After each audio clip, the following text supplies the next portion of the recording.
Hello, আসসালামু আলাইকুম। আমি সাব্বির রহমান সজন, একজন সফটওয়্যার ইঞ্জিনিয়ার এবং কনটেন্ট ক্রিয়েটর। মাইক্রোসফট ওয়ার্ডের প্রিমিয়াম কোর্সের আজকের এই ভিডিওতে আপনাকে স্বাগতম। আজকের ভিডিওতে আমি মাইক্রোসফট ওয়ার্ডের আরেকটা নতুন টুলস নিয়ে আলোচনা করব। সেটা হচ্ছে ড্রপ ক্যাপ। Drop cap. এই ড্রপ ক্যাপে আপনারা দেখছেন হয়তো এই নামটার সাথে অনেকে পরিচিত না। কিন্তু এটার ব্যবহার আমি সিউর আপনি কোথাও না কোথাও দেখছেন কোনো না কোনো জায়গায়। সো আমরা এটা দেখতে কেমন একটু দেখে নেই। মনে করেন আপনি এরকম টেক্সট তো নিশ্চয়ই দেখছেন কোনো আম পত্রিকায় বা কোনো বইতে বা কোনো ম্যাগাজিনে, কোথাও না ম্যাগাজিনে সবথেকে বেশি সাধারণত ব্যবহার করা হয়।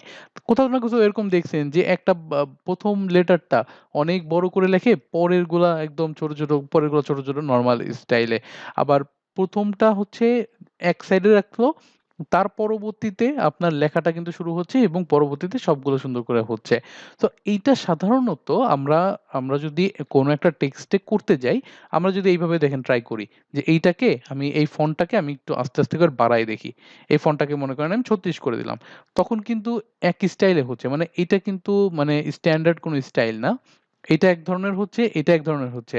সো এইভাবে কিন্তু সাধারণত লেখে না। হয় এভাবে লেখে অথবা এভাবে লেখে। সো আমরা কিভাবে এইভাবে বানাইতে পারি সেটা এই ভিডিওতে আমি দেখাই দিব আপনাকে। তো চলেন আমরা আগে মোটামুটি সবকিছু আগে ডিলিট করে ফেলি, হ্যাঁ? এটা ডিলিট করে দেই, এটাও ডিলিট করে দেই। আমরা তারপরে দেখব আমরা কিভাবে বানাইতে পারি। মনে করেন এরকম একটা ডকুমেন্ট আছে আমার কাছে। এই যে একটা ডকুমেন্ট আছে, হ্যাঁ? এই ডকুমেন্টে আমি চাচ্ছি এই টি-টাকে ওরকম করে বড় করতে। তো তার জন্য আমি চলে যাবো ইনসার্ট অপশনে, কিছুই করা লাগবে না আপনাকে। জাস্ট আপনার মাউসটা ক্লিক করে দিবেন এখানে।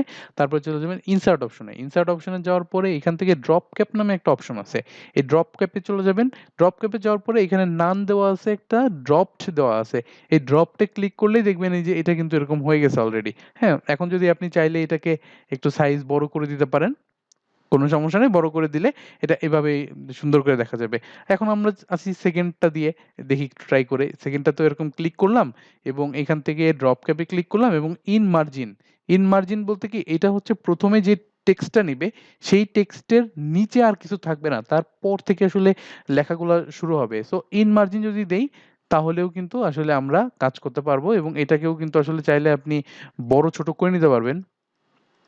এই ফন্টটাকে যদি আমি এখন বড় করি, একটু যদি ফন্টের সাইজটাকে বাড়ায় দেই, দেখেন একটু বড় করে নিলাম এবং ফন্টের সাইজটাকে বাড়ায় নিলাম। দেখেন আমি কিন্তু ব্যবহার করতে পারতেছি এবং খুব সুন্দর করে ব্যবহার করতে পারতেছি। তো আপনার যদি ডকুমেন্টের মধ্যে এরকম কিছু ব্যবহার করার দরকার হয় তাহলে কিন্তু খুব সহজেই আপনি ইনসার্ট অপশনে চলে আসবেন। ইনসার্ট অপশন থেকে ড্রপ ক্যাপে চলে আসবেন এবং এখান থেকে এই ড্রপড অপশনে ব্যবহার করেন নাকি ইন মার্জিন ইউজ করেন সেটা হচ্ছে আপনার ডকুমেন্ট অনুযায়ী আপনাকে পছন্দ করতে হবে আপনি কোনটা ব্যবহার করবেন।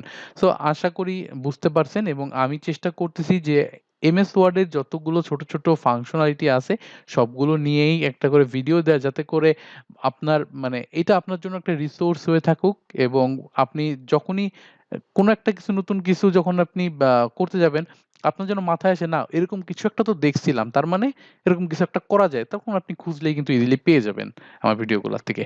সো আজকের ভিডিওটা এই পর্যন্তই। আশা করি বুঝতে পারছেন। নেক্সট ভিডিওতে অন্য আরেকটা বিষয় নিয়ে আলোচনা করব। সো নেক্সট ভিডিওতে দেখা হবে আপনার সাথে।